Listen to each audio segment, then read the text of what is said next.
पिताजी जल्दी चलिए, वरना मैं आज स्कूल में देरी से पहुंचूंगा। मेरी टीचर बहुत गुस्सा करती है। हाँ हाँ बेटा, अभी चलते हैं, बस 2 मिनट रुको।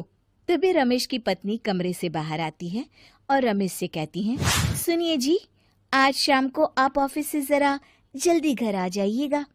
याद है ना, आज आपको मुझे शॉपिंग कराने के लिए लेकर जाना है। अरे भाग्यवान, इस महीने हाथ जरा तंग है। मेरी मानो तो शॉपिंग का विचार कुछ दिनों के लिए अपने दिमाग से निकाल ही दो। मैं तुम्हें अगले महीने पक्का शॉपिंग कराने ले जाऊंगा। अभी मुझे चलना चाहिए, वरना राजू को स्कूल पहुंचने में देर हो जाएगी।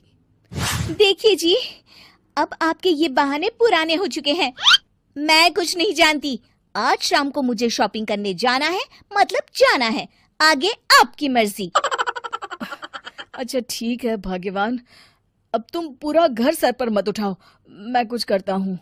इतना कहकर रमेश अपने बेटे राजू को लेकर वहां से चला जाता है। घर से निकलने के लिए रमेश जैसे ही अपनी मोटरसाइकिल शुरू करता है, तभी उसकी माँ उसे आवाज देकर कहती है, अरे रमेश, आज शाम को मुझे कुछ पैसे दे देना। याद है ना, मैंने तुझसे कहा था कि मुझे मंदिर में चढ़ावा चढ़ाना है। अरे माँ, मेरी तनख्वाह आने में अभी 10 दिन बचे हैं। अभी मेरे पास बिल्कुल पैसे नहीं है। हाँ, मेरी तनख्वाह मिलते ही मैं तुम्हें पैसे दे दूंगा।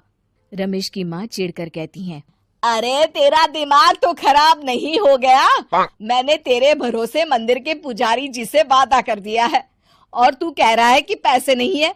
अब मैं पुजारी जी को क्या जवाब दूंगी? तुझे तो मेरी इज्जत की भी कुछ परवाह नहीं है। अच्छा ठीक है माँ, अब तुम गुस्सा मत करो, मैं शाम तक कुछ इंतजाम करता हूँ। इतना कहकर रमेश वहां से चला जाता है।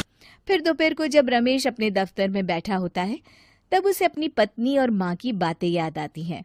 रमेश अपने दफ्तर के एक साथी मोहन से कुछ रुपए उधार मांगता है। अरे भाई मोहन, मेरा एक छोटा सा काम कर दो, मुझे कुछ रुपयों की सख्त जरूरत है।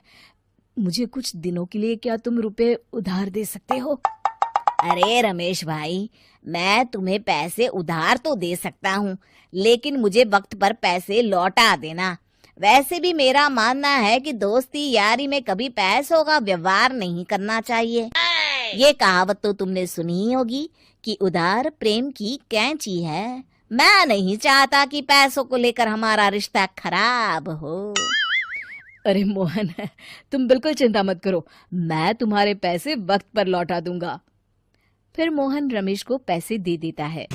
शाम को घर आकर रमेश कुछ पैसे अपनी माँ को देता है और साथ ही अपनी पत्नी को भी शॉपिंग कराने बाजार लेकर जाता है। रमेश की पत्नी और उसकी माँ का स्वभाव जरूरत से ज्यादा खर्चीला होने के कारण दोनों हमेशा बेवजह पैसे खर्च करती हैं। फिर एक दिन, सुनिए जी, अगले हफ्ते हमने छुट्टियों में कहीं बाहर जाने का प्लान बनाया था। आपने पैसों का इंतजाम कर लिया ना? अरे अभी कहाँ, अभी तो मेरे पास बिल्कुल पैसे नहीं है। हम कभी और चले जाएंगे। देखिए जी, मैंने सभी सहेलियों से कह दिया है कि मैं बाहर घूमने जा रही हूँ। अगर मैं नहीं गई तो सब मुझ पर हंसेंगी। आप कहीं से भी पैसों का इंतजाम कीजिए जी। इतना कहकर रमेश की पत्नी वहां से चली जाती है। वहीं दूसरी तरफ रमेश की माँ भी तीर्थ यात्रा जाने की जिद करती है और रमेश से पैसे मांगती है। फिर अगले दिन रमेश एक सेठ से पैसे उधार लेकर अपनी पत्नी और बेटे को घुमाने ले जाता है और अपनी माँ को भी तीर्थ यात्रा पर भेज देता है।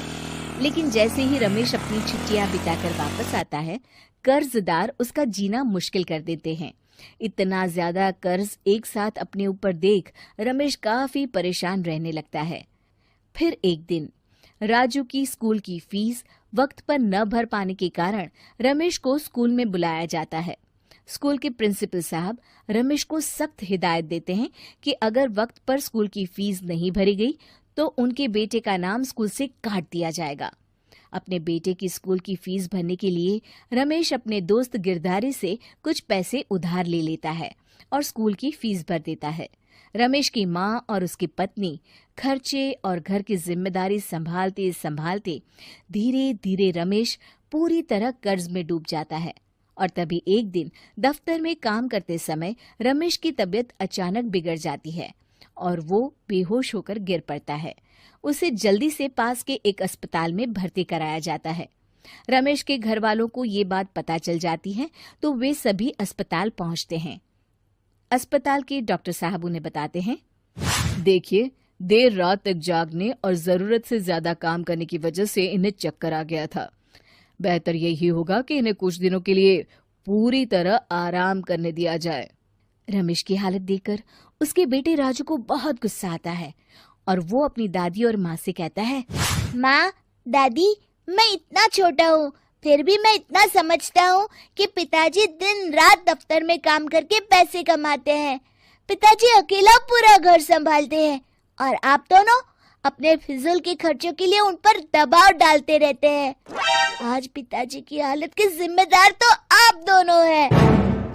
राजू की समझदारी भरी बातें सुनकर रमेश की माँ और पत्नी को अपनी गलती का एहसास होता है और दोनों की आंखों में आंसू आ जाते हैं। फिर कुछ दिनों के बाद रमेश की तबीयत एकदम अच्छी हो जाती है और वो पहले की तरह अपने काम पर जाने लगता है। रमेश की माँ और पत्नी अब उसे किसी प्रकार की कोई तकलीफ नहीं देते और ना ही उससे किसी चीज की मांग करते हैं।